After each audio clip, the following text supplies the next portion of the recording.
Hi everyone, welcome back to the Group 2 YouTube channel. So to recap what we did to this M3 in the last two episodes, we actually replaced and upgraded the rod bearings.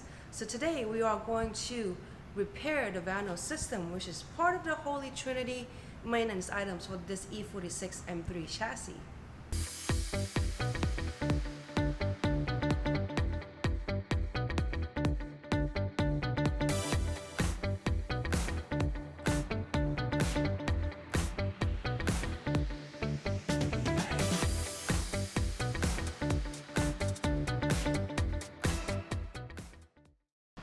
Now, it's very important to repair the VANOS system because if and when the system fails, the engine will become a paperweight. Now, in order for us to get access to the VANOS system, in order to do the repair/rebuild, there's a couple things we need to get out of the way first. For example, the cabin air filter housing, which normally sits here, the vanity cover itself, as well as the ignition coils, oil filler cap, and even the oxygen sensor wiring. We got to move all that out of the way because we're going to end up pulling the valve cover off. Now, it's not essential to uninstall everything on this side of the motor because we just did that so that we have access to all the other things that we're going to be replacing on this car. You pretty much just need to worry about this half of the motor when it comes to removing everything necessary for the valve cover gasket to come off and then eventually the VANOS to come off, which we will show how to remove the VANOS from the car, but we're not really going to go over how to uninstall that cabin air filter housing and all the other things like that. Now, one thing to take note of when you remove this ignition coil harness is to move it to the other side of the engine bay so that it's out of your way. So I'm going to go over removing the valve cover with you guys, and then we're going to get the VANOS unit out, and then we'll have Dax do the rebuild for us and go over what that entails. So among the mix, we have a couple chain guides, an oil pump disc, a bunch of seals, a VANOS line, spring plates, and the VANOS solenoid itself. Now when it comes to the chain guides, there's three in particular, two uppers and one lower. The topmost upper chain guide we do recommend always get replaced, and the exhaust upper chain guide is a little bit harder to access. In fact, you have to remove the front cover in order to replace it, so we recommend that only be done if it's an engine out service or you're building the motor. Another common failure is this VANOS oil feed line does crack somewhere or start to leak, so it's always important to upgrade to, for example, a stainless steel version, which is going to come with all new washers as well. Part of the process is also replacing the VANOS solenoid down here with a rebuilt unit. This rebuilt unit is going to be fully serviced, have all the necessary upgrades it needs to last for the life of the engine. In order for us to remove this valve cover, there are 15 valve cover nuts that we need to remove.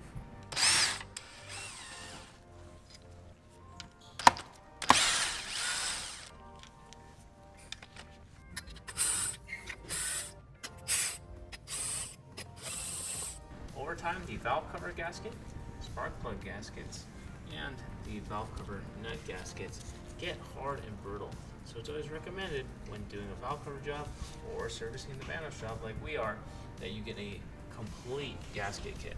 You do have to pay particular attention to what types of seals are where. For example, this is the center one here, whereas if you were to pull these out, you can see that it is different.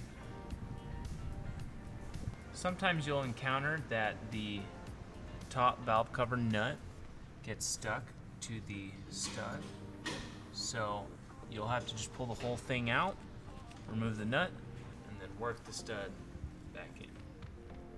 Once all your valve cover nuts are removed, pay particular attention to this oil line right here.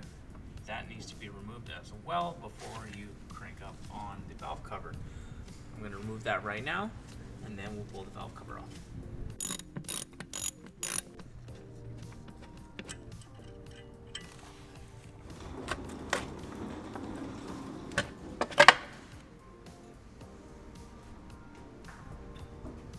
So as I just mentioned, these seals, after a while, get really hard and brittle. I can almost not even bend this spark plug seal. Same with this valve cover gasket right here. Super hard and stiff. We definitely want to replace that to prevent future leaks.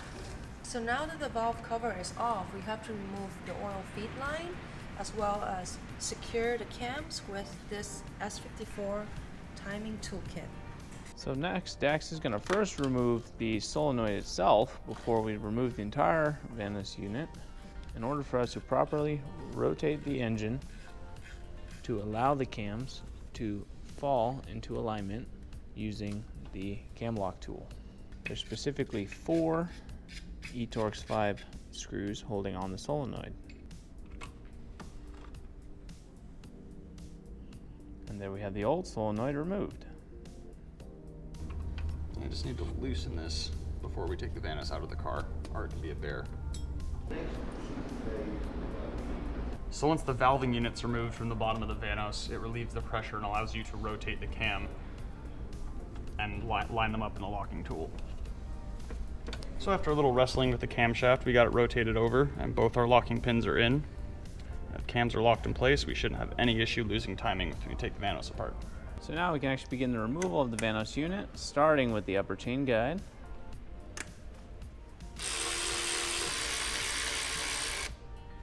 Now comparing our current upper chain guide to the new one, it's in pretty good shape, but it's always a good thing to replace it anyway while we're in here.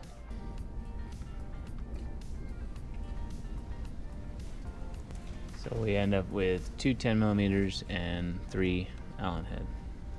And by leaving these 3 Allen screws in at the bottom, Dax is able to pull the unit and actually get the separation started before actually ripping the whole thing off and hitting the frame here. To help with the separation, you can use like a plastic pry bar or spud knife or something similar, being very careful not to damage the surface.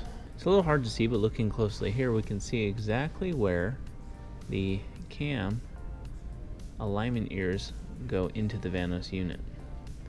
That's the exact reason why we're locking them in place, so when we reinstall the VANOS, everything goes back in the right order. So I'm pretty sure these are left-handed thread.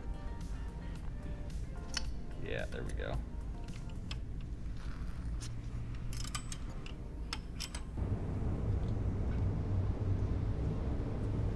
There she is. And once those reverse thread nuts are loosened, the unit will come right out. Be careful not to let it drop. Step 1 is to remove the tension ring here. Very carefully hold the ring in, because if this comes out, you're going to lose pieces all over the shop. There we are. And now the fun part.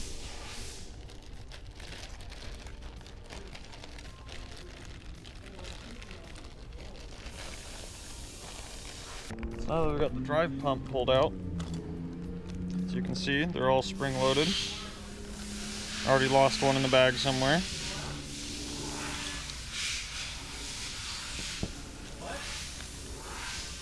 I guess we can take this out of the bag. We should have... There's all our pieces. That right there is why we're doing this. It's stuck right at the end.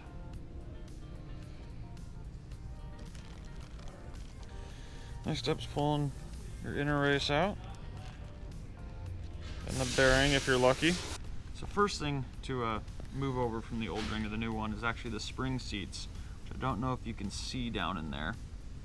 They're very small little guys. A little hat. You have to make sure you get these with the nipple side up.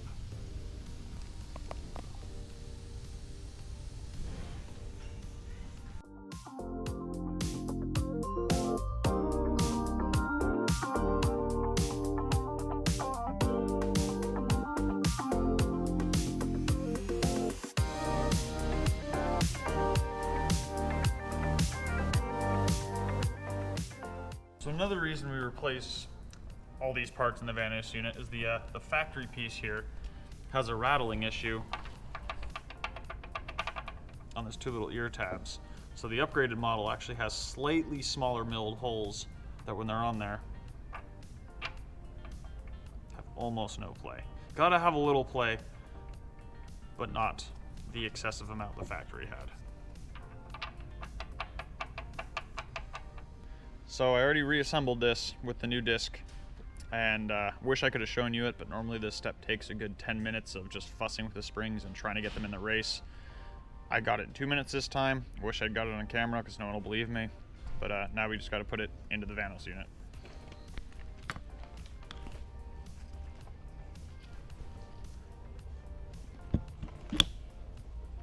Huzzah. So now we just seal her up with the snap ring here. I'm looking to hit the camera.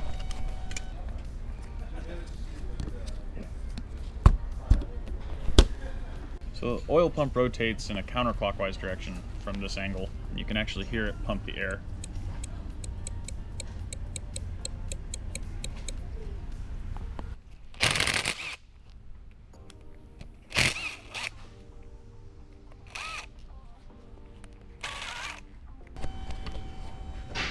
It's going to be fairly hard to take that off. You will have to find a very thin but strong prying tool to at least get you started before you can pull the cap off.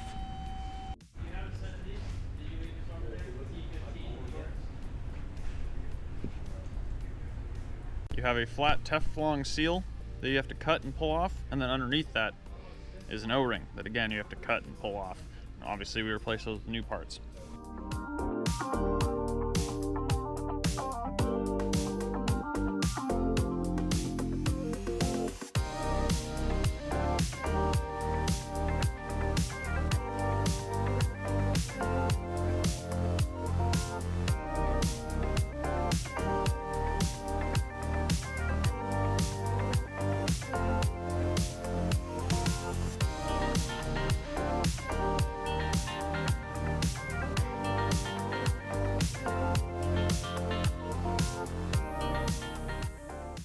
So once you get the new O-ring and new Teflon seal on there, you kind of have to lube it up and wiggle it in backwards to help the Teflon seal reseat to its normal size. Because if you don't do that and you try to push it through the other side, you'll have a lot of issues.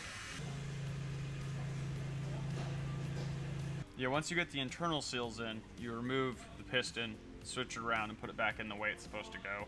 And you're going to be fighting both the external Teflon seal on it and the internal seal you just put in.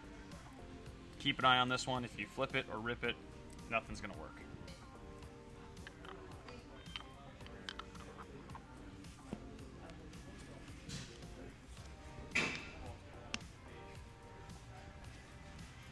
Boom.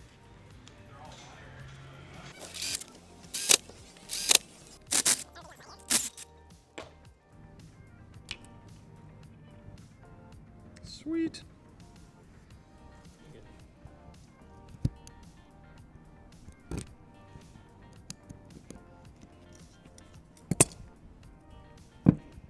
One out.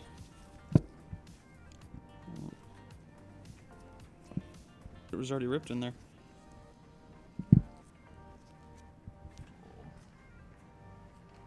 So once you have the O-rings and Teflon rings in, you gotta hose clamp them down to make them shrink back down. If you try to force it in before you do that, it's very easy to spin them or rip them. And the last thing you want to do is have to take it apart and do it again. Oh look, more O-rings to replace.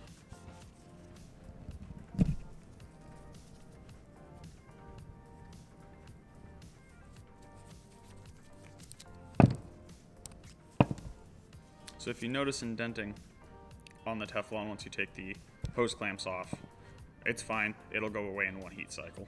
Nothing's damaged.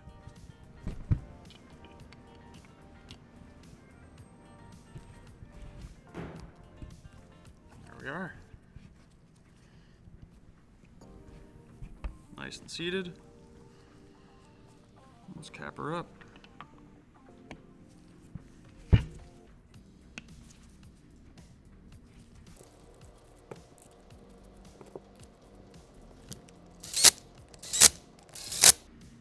And that's pretty much it for this side of the VANOS. Now we move on to the valve body. And here we have the valve body. First thing first, gasket plate off. We'll be replacing these O-rings with new ones. You have to cut them out, fit the new ones in there, and then just give this a thorough washing and pull out the pressure relief valve, I think, and replace the O-rings on it, clean everything up, put it back together.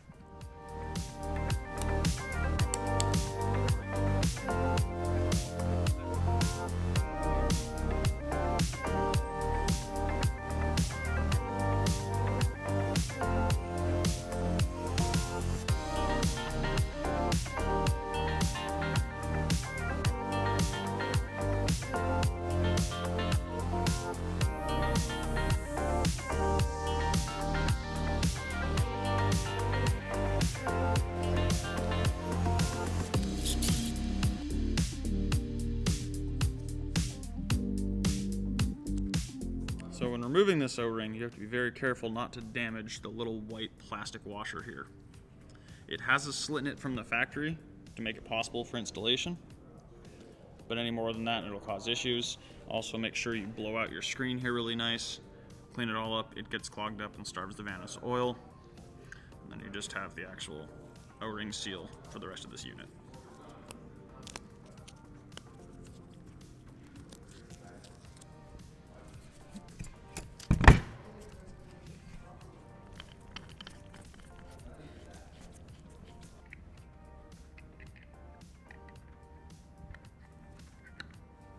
All right, everyone, so thanks for sticking around. This is a pretty extensive process. That'll sum it up for part 1. In part 2, we'll go and do everything on the engine side.